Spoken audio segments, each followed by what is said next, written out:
میں نہ عمران خان کا نام لینا پسند کرتی ہوں، نہ اس جعلی انسان کو میں وزیر اعظم مانتی ہوں، نہ میں نے اس کی جعلی حکومت کو کبھی تسلیم کیا ہے، اور میں اس کے الزامات کا جواب دینا بھی جو ہے وہ بلو ڈگنیٹی سمجھتی ہوں۔ لیکن کل اس نے ایک ایسی بات کی جو میرے شاید مذاق اڑانے کی غرض سے کی گئی تھی، لیکن اس سے یہ جو خواتین یہاں بیٹھی ہوئی ہیں مجھے کہا کہ یہ بچی ہے لیکن نانی ہے، تو میں اللہ تعالیٰ کا بہت شکر ادا کرتی ہوں کہ میں صرف ایک بچی نہیں 2 بچوں کی نانی ہوں ماشاءاللہ۔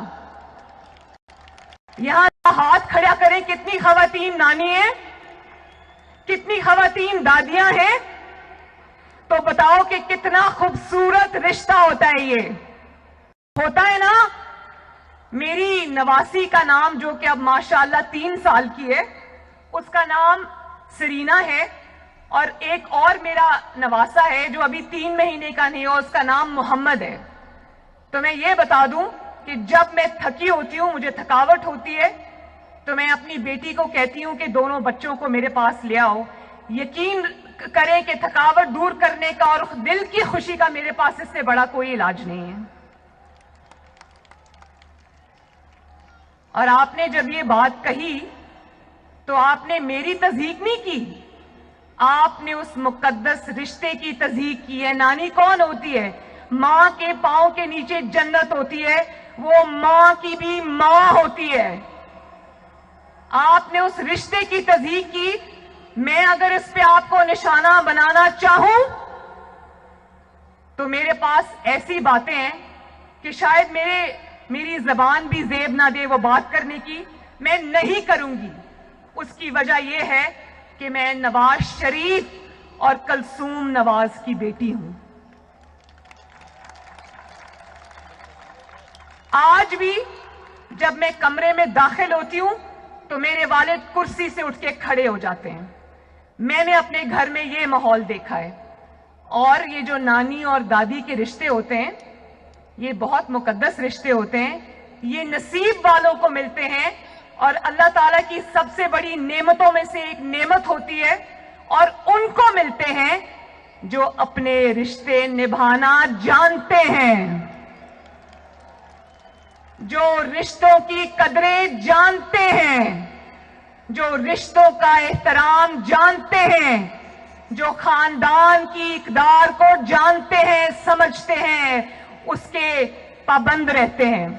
اور یہاں میں ضرور یہ ذکر کرنا چاہوں گی کہ جتنے بھی قائدین یہاں پر موجود ہیں وہ انتخابی میدان میں شاید ان میں سے کچھ ہمارے حلیف ہوں اور کچھ ہمارے حریف ہوں۔ مولانا فضل الرحمان صاحب جب مجھے ملتے ہیں تو میرے سر پہ بیٹیوں کی طرح ہاتھ رکھتے ہیں۔ جو آصف زرداری صاحب ہیں وہ مجھے بیٹی کہہ کر پکارتے ہیں۔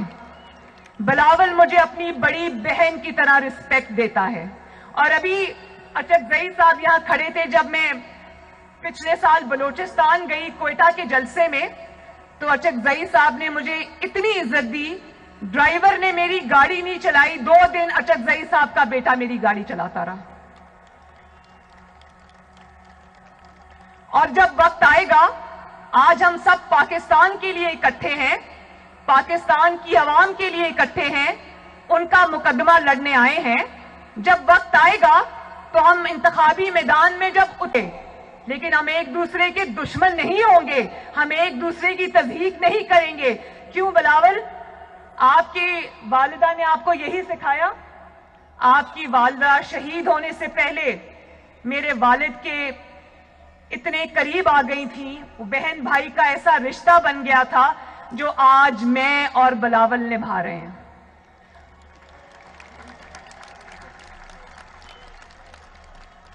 اور بلاول، آؤ مل کے آج یہ وعدہ کریں کہ ہم مخالفت میں کبھی اتنے آگے نہیں جائیں گے جو روایات آج عمران خان اور اس کی جماعت نے ڈال دی ہیں، اس کے جو 200 ترجمانوں کی فوج نے ٹی وی پہ ڈال دی ہیں، آپ وعدہ کرو کہ ہم انتخابی میدان میں لڑیں گے لیکن آپس میں نہیں لڑیں گے انشاءاللہ تعالی، عزت کریں گے ایک دوسرے کی.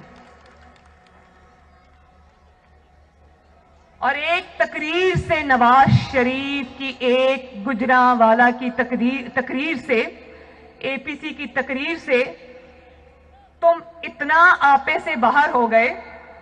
وہ والی تقریر کراچی کے بھائیوں اور بہنوں یاد رکھنا، یہ وہ والی تقریر تھی جس کے نشر کرنے پر پابندی تھی. نواز شریف کی آواز ٹی وی پر نشر کرنے پر پابندی تھی. آپ کو پتہ ہے جب گجرانوالہ کے اشتہار ٹی وی پہ چل رہے تھے تو ہمارے کسی کارکن نے ان اشتہاروں کو چلایا، اس کو یہ پیغام دیا گیا کہ اس میں سے نواز شریف کی جو چہرہ ہے اس کو نکال دیں، پھر ہم آپ کا اشتہار چلا دیں گے. اتنا خوف ہے ان کے دل میں. اگر ہمت ہے تو سنا دو عوام کو کہ نواز شریف نے کیا کہا تھا. اگر اتنی اس نے غلط باتیں کی تھیں تو اس کی تقریر پہ پابندی کیوں لگائی؟ اور اگر اتنے بزدل ہو، اتنا گھبرا گئے ہو کہ نواز شریف کی تقریر نہیں سنا سکتے تو پھر اس پر تبصرے کرنا بھی تمہارا حق نہیں ہے. کل تو ٹی وی پر جو پرسوں گجرانوالہ کی تقریر تھی وہ تو ٹی وی پر نہیں چلی. آپ نے کہاں بیٹھ کے سنی؟ کیا چھپ چھپ کے نواز شریف کی تقریر سن رہے تھے؟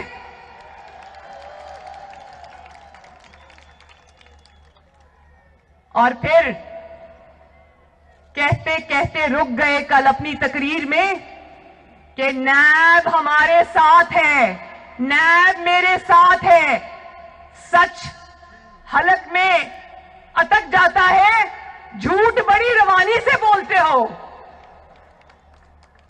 تو کراچی کے عوام کو یہ بتاؤ جو ان کو نہ پتا ہو، کون نہیں جانتا کہ نیب عمران خان کے حکم پر چلتی ہے؟ کون نہیں جانتا؟ کراچی والوں جانتے ہو نا؟ ہاتھ اٹھا کے ذرا بتاؤ، جانتے ہو نا کہ نیب کس کے اشارے پہ کام کرتی ہے؟ ہم جانتے ہیں، کراچی جانتا ہے، دنیا جانتی ہے کہ نہ صرف نیب تمہارے قبضے میں ہے بلکہ ایف آئی اے اور ایف بی آر اور ایس ای سی پی اور جتنے بھی ادارے ہیں اس سب پر تم نے ایک غاصب کی طرح قبضہ جما کے تم بیٹھے ہو. ارشد ملک جیسے جج تمہارے ساتھ ہیں. ارشد ملک کی ویڈیو دیکھی تھی نا؟ دیکھی تھی میرے کراچی کے بہن بھائیوں؟ لیکن عوام سے تمہارا کوئی واسطہ نہیں. عوام چیخ رہے ہیں، بلک رہے ہیں، تمہارے کان پہ جوں تک نہیں رینگتی. وہ شارع دستور پہ لیڈی ہیلتھ ورکرز بیٹھی ہیں دھرنا دے کے، قوم کی مائیں بیٹیاں. تمہیں اتنی توفیق نہیں ہوئی کہ کسی کو وہاں بھیجو یا خود جاؤ اور ان ماؤں بہنوں بیٹیوں سے پوچھو کہ بہنوں بیٹیوں میں حکمران ہوں، جعلی ہی صحیح میں حکمران ہوں، کیا مسئلہ ہے تمہارا؟ ذرا مسئلہ بتاؤ، ذرا بتاؤ عوام کو کہ غریب عوام سے تم نے روٹی کیوں چھینی؟ ذرا آؤ اور بتاؤ عوام کو کہ غریب عوام سے تم نے روزگار کیوں چھینا؟